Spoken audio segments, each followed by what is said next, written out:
Unti-unti nang nagpaparamdam ang tag-init. Anong summer pasyalan ang gusto mong puntahan? Gusto ko ay may magandang view. Yung malamig. Sana yung IG worthy ang pics. Sa pagpasok ng Marso, ang marcha ng mga tao sa beach o kaya ay sa bundok. Pero ang tanong, ready ba ang inyong budget? Pero ito ang good news.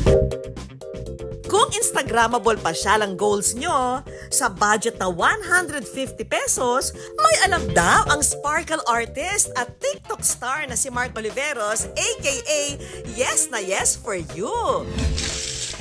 Laro talaga, ate.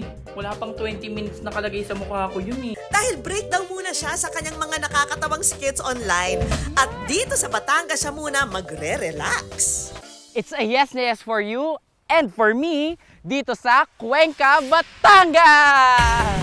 Ito raw ang perfect place para pagmasdan ang napakagandang view ng Bulkang Taal. Pero alam nyo bang hindi raw talaga planado ang naging simula ng pasyalan? Yung family namin talagang malapit sa nature. Sinimulan namin itong i-develop nung pandemic. 3 years bago namin na-open sa public. Want to sawa ang relaxation at nature tripping dito. Mga kapuso, dito sa aking paglalakbay, isa ito sa pinakapumukaw ng atensyon ko. Bakit? Dahil ito ay ang kulay ng aking lahi. Ang kulay ng bahaghari! Si Mark, hindi na napigilang umaura. Mga kapuso, sabi nga nila that there is always a rainbow after the rain. Kaya kahit anong hirap ang pagdaanan mo, huwag kang matatakot na suungin ito dahil magkakaroon ito ng magandang kalalabasan. Para ka na rin daw nasa bisig ni Inang Kalikasan kapag dito sa Giant Kamay, ikay umakay. Mga kapuso, sobrang ganda dito. Literal na parang nasa palad tayo ng Inang Kalikasan na para bang tayo ang pinakamagandang maiaalay ng mundo dito sa Taal Lake. Inopen namin to nung December 20, 2023. So more than 1 year pa lang siya. Mahirap i-develop ito kasi grabing matarik to eh. Yung terrain niya talagang puro bangin. Sa pagpunta rito, maghanda ng maraming energy at ganda dahil siguradong mapapasubo ka sa akyatan at babaan. Diyos ko Lord, ito medyo hindi to nakakalatina. Nakikita nyo ba to? Tignan nyo. Oh. Parang gugustuhin ko na lang ikabit sa akin tong pakpak. Sa sobrang daming hagdan, ate, sa totoo lang. Hinihingal na ako. Pero kalma, hindi pa tayo tapos. Meron pa tayong katagpuan dito sa tagpuan. Sa tagpuan naman po, perfect siya for couple dahil sweet yung venue and yung ambience.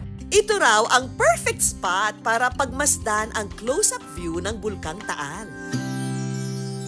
Mga kapuso, nakikita nyo ba kung ano ang aking nasa likuran, ate? Ayan ang tinatawag nating Mount Makulot. Sa totoo lang, ate, hindi ko alam kung bakit Mount Makulot yung tawag dito. Wala naman dito si Arman Salon. Diyos ko po! Diyos ko po! Charing lang.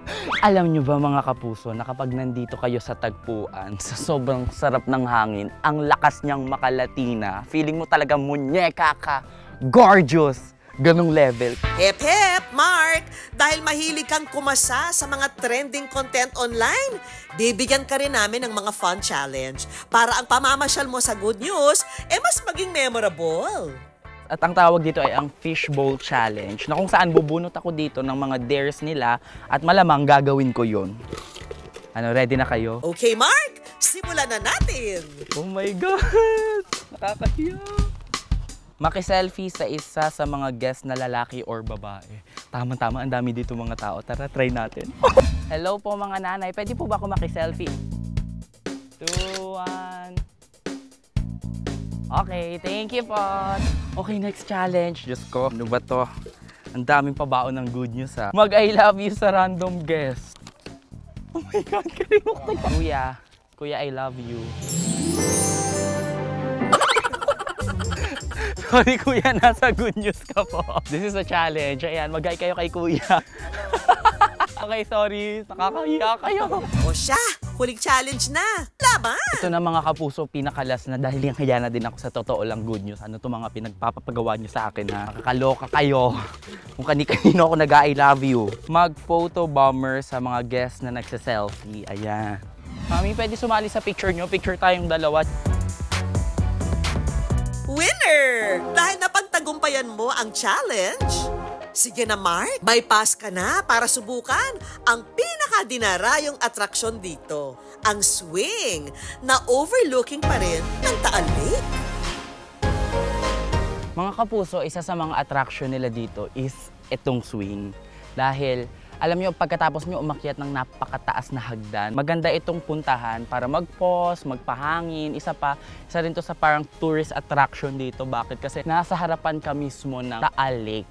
Diba? So ang ginhawa dito, tapos magduyan-duyan ka lang kasama yung mga friends mo, magmuni-muni pagka medyo napagod ka ng magala. Pero hindi lang daw basta paraiso itong pasyalang ito ha. Dahil meron din itong hatid na good news sa ating mga kababayan. Isa sa magandang naidulot nung pagpapagawa namin ito, marami kami nabigyan ng trabaho. Lalong-lalo na nung pandemic, talagang hirap na makakita ng trabaho yung mga taga rito, hindi makalabas. Pero kami, tuloy-tuloy kami dito ng pagpapagawa. Kung ramdam na ang tag-init at feel nyo ng maglakwatsa at magpaka-happy, dayo na rito sa Cuenca. Sobrang ganda na tanawin dito, ate. Tapos, ayaw mo yon, may POV ka, maranasan mo minsan sa buhay mo kung paano maging ibon na nangingitlog. O, diba? Gorgeous! Muñeca! Sobrang Latina! Go! Pasyalang nakaka-relax na, pwede pang magmaganda. Pero hindi nakabubutas ng bulsa. At yan ang good news na perfect nyong puntahan.